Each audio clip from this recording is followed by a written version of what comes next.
நிலமடந்தை கெழிலொழுகும் சீராரும் வதனமென திகழ் பரத கண்டமிகு தெக்கணமும் அதில் சிறந்த திராவிடனல் திருநாடும்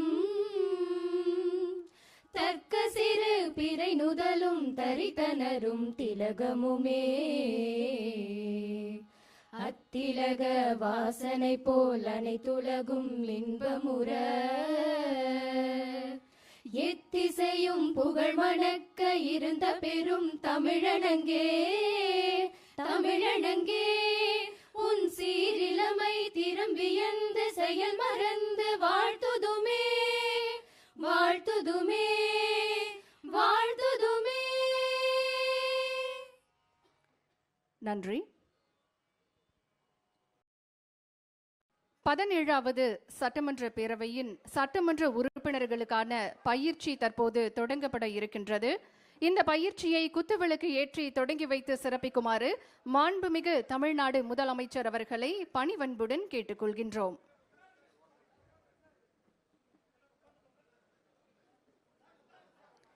இன்றைக்கு 17வது சட்டமன்ற பேரவையின் சட்டமன்ற உறுப்பினர்களுக்கான பயிற்சியை நம்முடைய மாண்புமிகு தமிழ்நாடு முதலமைச்சர் அவர்கள் குத்துவிளக்கு ஏற்றி தொடங்கி வைக்கிறார்கள். மேலும் மாண்புமிகு பேரவைத் தலைவர், மாண்புமிகு பேரவை முன்னவர், மாண்புமிகு துணைத் தலைவர் மற்றும் அரசு தலைமை கொறடா ஆகியோரையும் 17வது சட்டமன்ற உறுப்பினர்களுக்கான பயிற்சியை குத்துவிளக்கு பேரவை செயலாளர் அவர்களை வரவேற்புரையாற்ற அன்போடு அழைக்கின்றோம்.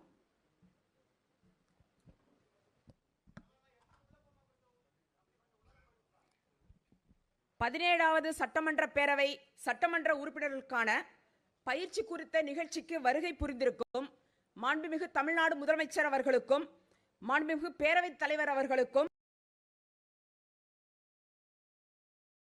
மாண்புமிகு பேரவை முன்னவர் அவர்களுக்கும், மாண்புமிகு பேரவை துணைத் தலைவர் அவர்களுக்கும், மாண்புமிகு அரசு தலைமை கொறடா அவர்களுக்கும், மாண்புமிகு அமைச்சர் பெருமக்களுக்கும் மற்றும் மாண்புமிகு சட்டமன்ற உறுப்பினர்களுக்கும், அரசு உயர் அலுவலர்களுக்கும் முதற்கண் எனது பணிவான வணக்கத்தினை தெரிவித்துக் கொண்டு இந்நிகழ்விற்கு வருகை புரிந்த அனைவரையும் வருக வருக என வரவேற்கிறேன்.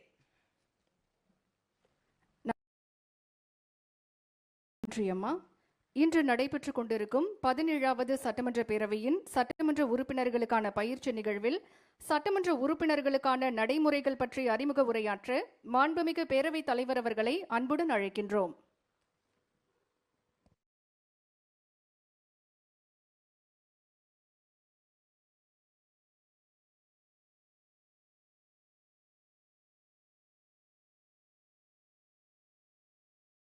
உள்ளிட்ட மாண்புமிகு உறுப்பினர்களே, உங்கள் அனைவருக்கும் என்னுடைய நெஞ்சார்ந்த வணக்கத்தையும் அன்பு மிகுந்த வரவேற்பையும் நான் மகிழ்ச்சியுடன் முதற்கண் தெரிவித்துக் கொள்கிறேன்.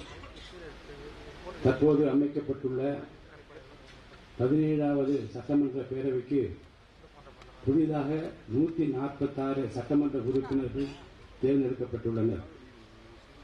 மிக முக்கியமாக எக்காலத்திலும் இல்லாத அளவிற்கு இப்பேரவையில் இளைஞர்கள் அதிகமாக இடம்பெற்றுள்ளீர்கள்.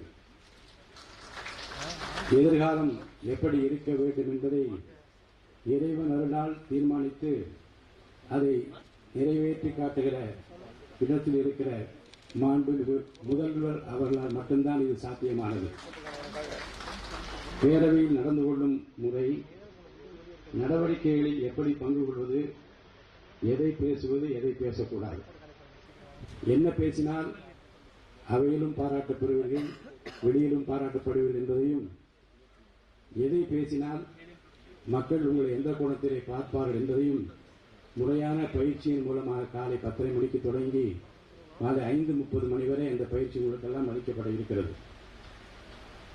இதன் அவசியத்தை உணர்ந்து இந்த புத்தாக்க பயிற்சிக்கு அனுமதி அளித்துள்ள மாண்புமிகு முதலமைச்சர் அவர்களுக்கு என்னுடைய நன்றிகளை நான் முதற்கண் தெரிவித்துக் கொள்கிறேன். மாண்புமிகு உறுப்பினர்களே, ஒரு புது யுகம் பிறந்திருக்கிறது, ஒரு மாற்றம் பிறந்திருக்கிறது. மக்களுக்கு ஏற்றம் தருகிற ஒரு நல்லரசு அமைந்திருக்கிறது என்கிற நம்பிக்கையின் வெளிப்பாடு அன்றாடம் இன்றைக்கு மக்கள் மத்தியிலே நிரம்பி வருவதை நாம் காண்கின்றோம். ஏனென்றால் செல்லும் இடமெல்லாம் அது வெல்லும் இடம்தான், நான் செல்லுகிற இடமெல்லாம் வெல்லும் இடம்தான் என்பதை தேர்தல் களத்தில் நிரூபித்து காட்டினார் நம்முடைய முதலமைச்சர். வெல்வார் வீழ்த்துவார் இல்லாத ஒரு மாபெரும் சக்தியாக இன்றைக்கு தமிழ்நாட்டில் அவர் வளர்ந்து கொண்டிருக்கிறார்கள். வியப்பால் விழிகளை உயர்த்தி இந்திய திருநாடே இவரா இவரா இப்படி என்று போற்றி பாராட்டுகிற சூழ்நிலை எல்லாம் இன்றைக்கு தமிழ்நாட்டில் உருவாகி கொண்டிருக்கிறது. நான் திண்ணமாக சொல்லுவேன், இந்த மாடல் அரசு விஜய் மாடல் அரசு. இந்த மாடல் அரசு முதலமைச்சர் விஜய் மாடல் அரசு என்று நான் சொல்லுவேன். காரணம், தமிழ்நாட்டை எதிர்காலத்தில் அமைதி பூங்காவாக வைத்துக் கொள்ள வேண்டும் என்பதிலும் தமிழ்நாட்டு மக்கள் ஜாதி மத இன மொழிக்கு அப்பாற்பட்டு எல்லோரையும் அரவணைக்கிற கரங்கள் எங்கே என்று தேடினோமே, அந்த அன்பு கரங்கள், அரவணைக்கும் கரங்கள், கண்ணீரை துடைக்கும் கரங்கள் எங்களுடைய அருமை அண்ணா விஜயின் கரத்தில் இருக்கிறது என்று நாட்டு மக்கள் அத்தனை பேரும் குடும்பத்திலே ஒருவராக உங்களை பார்த்ததன் விளைவுதான் இந்த மாபெரும் வெற்றியின் அடையாளம் என்று நான் கருதுகின்றேன். எதிர்காலம் பத்திரமாக இருக்கிறது, உங்கள் கரத்திலே இருக்கிறது. மக்களுக்கு நம்பிக்கை பிறந்திருக்கிறது. ஏனென்றால் என்ன ஆகுமோ எப்படி நடக்குமோ என்று கதையிடை கிடந்த அந்த மக்களுக்கு ஒரு புன்னகையாலே மாற்றத்தை ஏற்படுத்த முடியும் என்பதை நிரூபித்து காட்டியிருக்கிற மாபெரும் தலைவர் நீங்கள்.